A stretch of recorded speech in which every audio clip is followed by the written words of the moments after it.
Hey, what is going on, Battlefielders? It is Slothey back today, and how you guys been?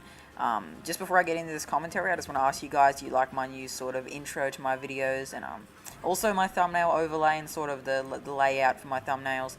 If you guys do like the new layout for my thumbnails, I personally think it looks a little bit more professional, and I do like the look of it. Just make sure to comment down below. Also, guys, I will be doing a weapon review in the next few days, but I'm quite in a pickle.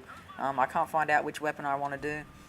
I'm sort of tossing it up between 3 weapons, so I really just don't know what to do, guys. So if you want to comment, well, actually, if you don't want to, you have to, people. You have to comment a weapon. It could even be a pistol or anything, a DMR. I don't really mind. Just something that you enjoy using. Doesn't have to be like a setup. Just comment the weapon, and also comment if you like my new thumbnail, like overlay. But anyway, guys, on to the video today, which is some tips for the Scout helicopter. Now, today I'm playing on Conquest Large on the Xbox One on Parasol Storm. This map's pretty good for the Scout helicopter. I do recommend playing maps that are quite open because it is really easy to take out infantry. My loadout for the Scout helicopter is the 25mm cannons, just because they're great for taking out infantry and also getting that great splash damage. The miniguns are not too good. They're alright for taking out other Scout helicopters and maybe attack helicopters, but they do not do any damage to heavy armor, or they also don't do much damage to infantry, and they don't have splash damage, which kind of makes it a little bit harder to use. So I would just run with the 25mm cannons. They do seem a lot better. I use the heat seekers. I've been seeing a lot of people using laser guided, so I might have to give that a go. But I use heat seekers just simply because it makes it easier to take out enemy aircraft and all that sort of stuff. I also use the gyro stabilizer or the air radar. Now, it's a bit of a toss-up for me. It's kind of depending on how I'm playing. If I'm playing really aggressive and all those people that use those pesky stingers are trying to shoot me, then I will always yeah, you know what I mean? Like, it kind of depends what sort of game you're in, who you're playing with, and all that sort of stuff.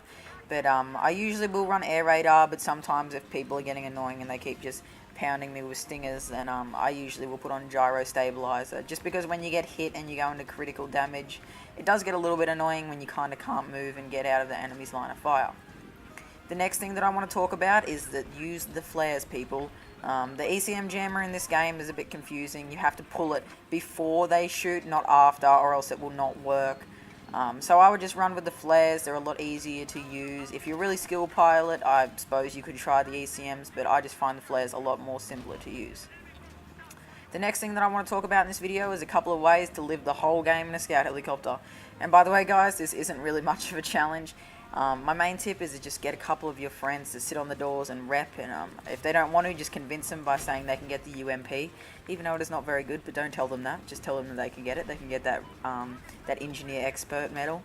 But yeah, really, guys, you just need 2 people on each door repairing. I know it is a little bit of a scrub move in some ways, and I do get a little bit annoyed when they're just people sitting in there like that, but it is great fun.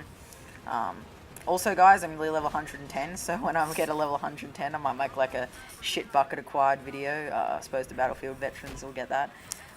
But yeah, that could be some little funny thing that I'd make. Also, if you want to comment any more suggestions on videos that you would like me to make. Oh, also, guys, another tip with the Scout helicopter is engage infantry. Don't just sit up really high in the sky going after jets and shit. Make sure you help out your team and engage infantry, and that's why the 25mm cannons are a really good choice. But anyway, guys, this video is wrapping up. I know it's been a short one. I might have a bit of a longer one tomorrow, but I love you guys. Stay golden, and as always, it has been Slothey from down south.